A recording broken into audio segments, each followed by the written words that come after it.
What's happening, YouTube, internet land? I hope you're having a great day. I thought I'd show you where I live. Actually, I live underneath this mountain called Mount Tauhara, and it's supposed to be a person lying down apparently, but it is a pretty awesome place that we live in the middle of the North Island of New Zealand. And I'm here at one of the local attractions, which is the motorsport park here, where they have a lot of races and stuff. They race cars around. Give me a thumbs up if you like cars. I'm pretty interested in cars myself, to be honest. I don't mind a nice V8. That's my Isuzu down there, black one. But I have been known to drive a Jeep and to drive around in Holdens and V8s and things. But unfortunately not allowed to have a V8 at the moment because, let's be honest, the petrol prices killing everyone. Killing me softly with your petrol. So we need to sort the economy out. And all you guys out there that are in business or running construction companies, I do feel for you. The economy's been taking a dive, but I was just watching a very interesting video just talking about the different cycles that the markets go through. So we are just in a cycle. Hopefully it's just a recession and not a depression. But these are the times when you've got to learn how to fight, and you've got to learn how to make things happen and take courage, not feel sorry for yourself, but keep pushing through with the sales. And so our company's doing okay. We're going to make it through. It's going to be awesome. And when we come out the other side, things are going to be fantastic. But anyway, not here to lecture you on the economy, but just to show you this 1.8 high fence, which is really just an inexpensive way of fencing off, say 300 meters. You can see it goes all the way over there, comes down, and then has a couple of gates over here. These are like these 40 MB posts. I've shown you these before, but has a 50 mil kind of a triangle, and the real trick with these is getting it as tight as possible. There's a few little techniques. There's this little tool that we use to pull it, but most of the time if you just get a couple of guys to stretch it and pull and use some muscles, that's the way to do it. You can see we've got these strainer posts, and these posts are really to stop the because you tension the wire, you end up with having a lot of strain put on these outside posts. And so every sort of 40 or so meters, I think it's about every 30 meters, we've got these double strainer posts, and what that does, it just takes the strain both sides. And what you can see is we put these wire tensioners in and clamp them up, and the wire tensioners keep the whole entire thing super tight. This one's only got one set of wire tensioners, but probably should have some more. But anyway, we'll talk to the guys about that. But yeah, these are the wire tensioners here, as you can see. I've currently got a strap on the car because one of the guys backed out.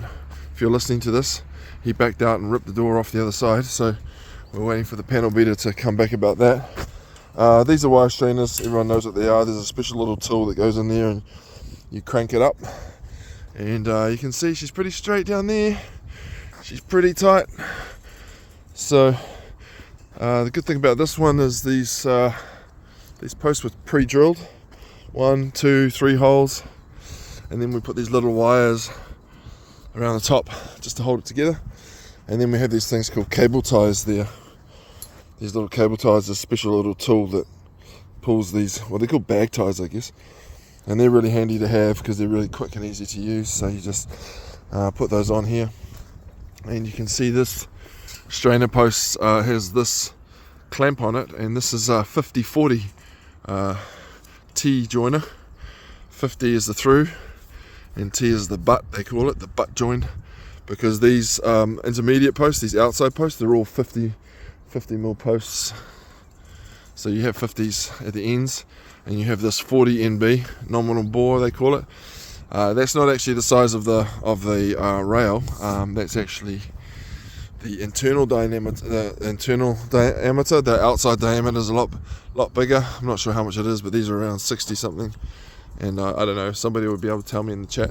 These are about 50 mils wide, these are about 65, but that's called a 50 MB nominal bore. That's a 40 MB nominal bore, and they're put in with these T-joiners and these wire strainers. So all you guys out there that do chainlink, you know how it feels. Now, just so you know, another thing you can do is you have a continuous chain link. So you can see there's no joins at all in this chain link from the beginning to the end. And the way that we do that is we actually join the chain link together. We put two rolls together, and we actually get a little piece of wire, one of these wires, we take it out off the end down there, and then we just wind it down from the top, and it winds all the way down, and it actually joins two together, so you don't have to have an ugly join in the fence. One of the problems with these big long runs, as you can see, is that if you have a profile change, it doesn't look straight. So the only way around that is to bring a digger down here and to level the whole thing. Otherwise it just has to follow the contour. You can see down there it goes down, up, down, up. It would have been nice if it just went straight the whole way, but we didn't have any digger allocated for this, so these guys had to dig it out here a little bit, to dig it in a bit. But yeah, if you want to do a long straight run, it's better to talk to the customer first about any earthworks that needs to take place, because pretty much the chain link's only 1800 high, so you've only got so much play where if you don't, you're going to end up with a little gap underneath. So you can see we've got a gap under here, but we've dug in a bit there. The guys did that to get it straight, and then obviously you've got gates to think about, so these are going to be big gate openings. So anyway, I'm waffling a little bit today, but yep, that is 1.8 high chain link. This one's got a top rail in it, because you can't really can't tension the wires too much in here, because it will just pull the posts over.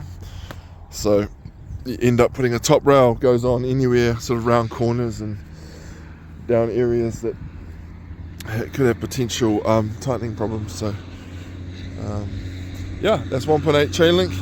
Hey, if you like this video, if you are a fencer out there, make sure you communicate down in the comments, and feel free to contact me anytime for advice or just support or whatever.